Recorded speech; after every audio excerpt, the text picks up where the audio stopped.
You're walking down a cobbled street in the heart of a medieval city. Let's say it's London, maybe around the year 1350. The air is thick with the mingling smells of wet stone, wood smoke, and something greasy sizzling nearby. People crowd the market stalls, shouting prices over each other, trading coins for strange bundles wrapped in parchment or cloth. What grabs your attention is not the merchant selling apples or the monk collecting alms. It's the smell. It's the irresistible, mouth-watering aroma of something being fried in animal fat. Something rich, salty, and completely unhealthy. Welcome to the fast food scene of the Middle Ages. Yes, you heard right. Junk food isn't some modern curse born from the Industrial Revolution or corporate marketing departments. People have always craved tasty, cheap, and convenient snacks.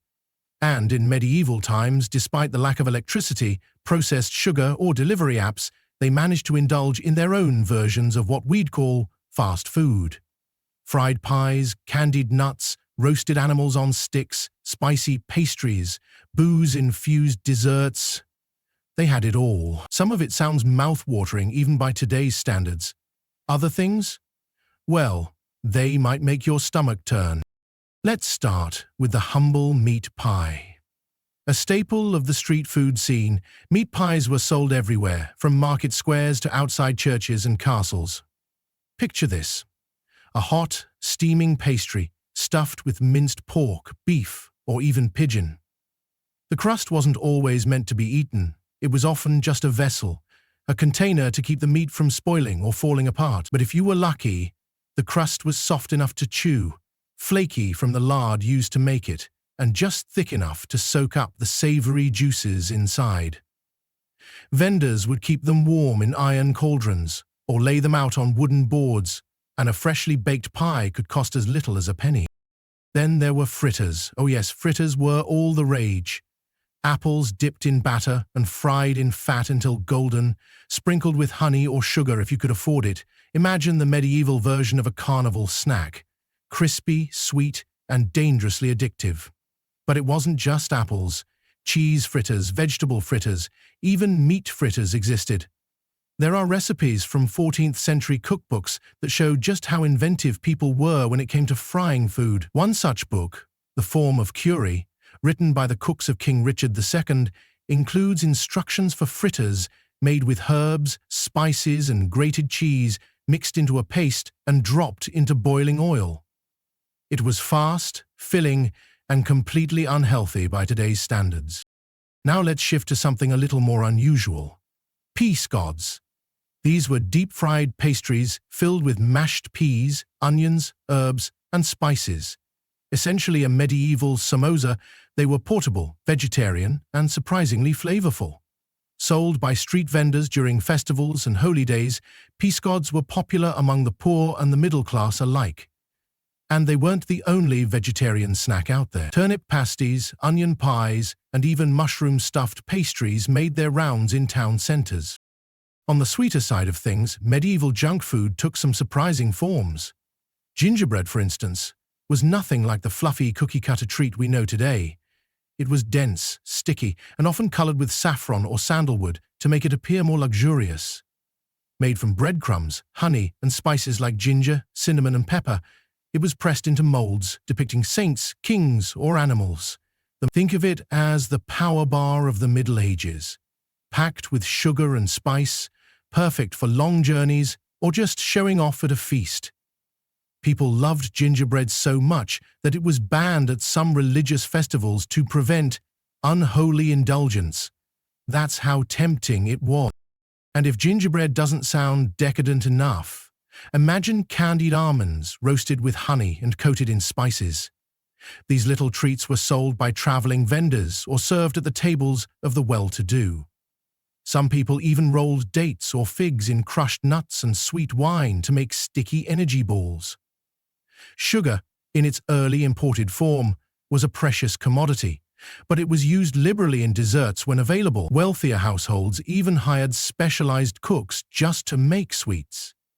These delicacies weren't just about taste. They were a status symbol, a sign that you could afford sugar, saffron, and exotic spices shipped from far-off lands. Speaking of far-off lands, the spice trade had a huge influence on medieval cuisine.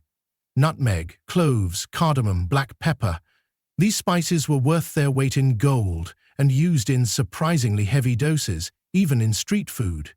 A common snack sold during fairs was spiced wine or hippocras, served warm and mixed with sugar, ginger, and sometimes rosewater. Think of it as medieval mulled wine, but with an extra kick. People believed it was good for digestion and drank it alongside other indulgent treats. It wasn't unusual to see nobles sipping hippocras while munching on a fritter, just as you might sip cola with your fries. But not all medieval junk food was so refined. Some of it was downright gritty. Consider black pudding, a sausage made from pig's blood, barley, and spices, boiled and fried until crispy on the outside. Eaten with bread and ale, it was cheap, nourishing, and definitely an acquired taste. Or how about a roasted pig's ear, crisped up over an open fire, salted and chewed like jerky? And then there were trotters, pig's feet, boiled until tender, then slathered in vinegar and mustard. For the average peasant or townsperson, these were not only affordable, but considered tasty delicacies. Let's not forget about fish. In coastal towns or near rivers, fried fish was a popular snack, especially during religious fasting days when meat was off limits. Tiny fish like smelt were battered and deep-fried whole, bones and all, then eaten with garlic sauce or vinegar. Some vendors even sold eels on a stick, grilled and seasoned for quick eating. Think of it as the original fish and chips. Minus the chips, of course. And for those really looking to push the limits of what could be considered food, there were hedgehogs. Yes, real hedgehogs. In some rural areas, people roasted them over open flames, skin and all. The spines would burn off, and the meat beneath was said to be gamey, similar to pork. This wasn't everyday fare, but rather a survival food that found its way into the fringes of medieval snacking. Still, it existed, and it tells us a lot about how far people would go to satisfy their hunger with whatever was available. Alcohol, too, played a big part in medieval street food culture.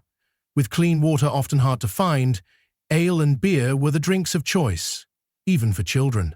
But beyond hydration, there were actual snack drinks, like mead, a fermented honey wine, and posset, a warm concoction of milk, ale, and spices served as both a dessert and a sleep aid.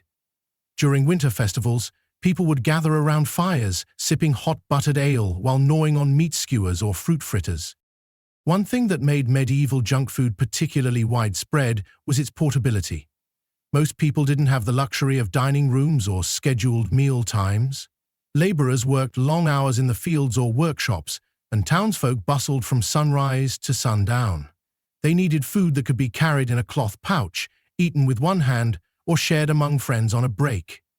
Vendors knew this and tailored their offerings accordingly. Just like fast food chains today design their menus for speed, ease, and addiction, medieval vendors knew what sold, and they sold it hot, spicy, and fried. And believe it or not, there were even early versions of fast food chains.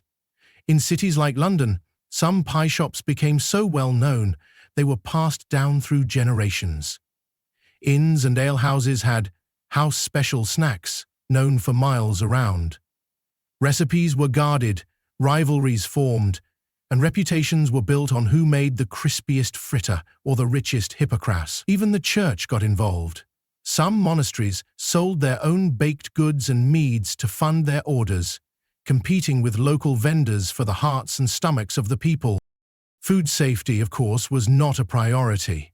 Many vendors operated in unsanitary conditions. They reused cooking fats, didn't wash hands, and sold meat that had been sitting in the sun for hours. But people still bought it. Just like today, the craving for something fast and delicious often outweighed the risks. There are records of people getting sick from street food and of city officials cracking down on unhygienic vendors. But the allure never faded. And medieval people knew these foods weren't exactly healthy. The church regularly preached against gluttony, and doctors of the time warned about imbalanced humors, caused by overly rich or spicy food. But still, people indulged. Because sometimes after a long day of working the fields, tanning hides, or hauling barrels, all you wanted was something fried, something hot, and something you didn't have to cook yourself. So the next time you walk past a food truck or grab a slice of pizza at 2 a.m., think about the people 700 years ago who did the exact same thing, in their own way. Different flavors, different setting, same cravings. Whether it was a paiscotte stuffed with peas, a pie filled with rabbit, or a sticky block of spiced gingerbread, medieval junk food was alive, thriving, and deeply loved. And if this medieval food adventure made you hungry, don't worry, we've got more coming. In our next video, we're diving into actual medieval recipes you can try at home. Yes, we're going to cook a 14th century fritter and see how it tastes today. Make sure you subscribe so you don't miss it. And if you've got a strong stomach, let me know in the comments. Would you try the black pudding, the hippocras, or even the hedgehog? Let's be honest, I'd probably go for the gingerbread.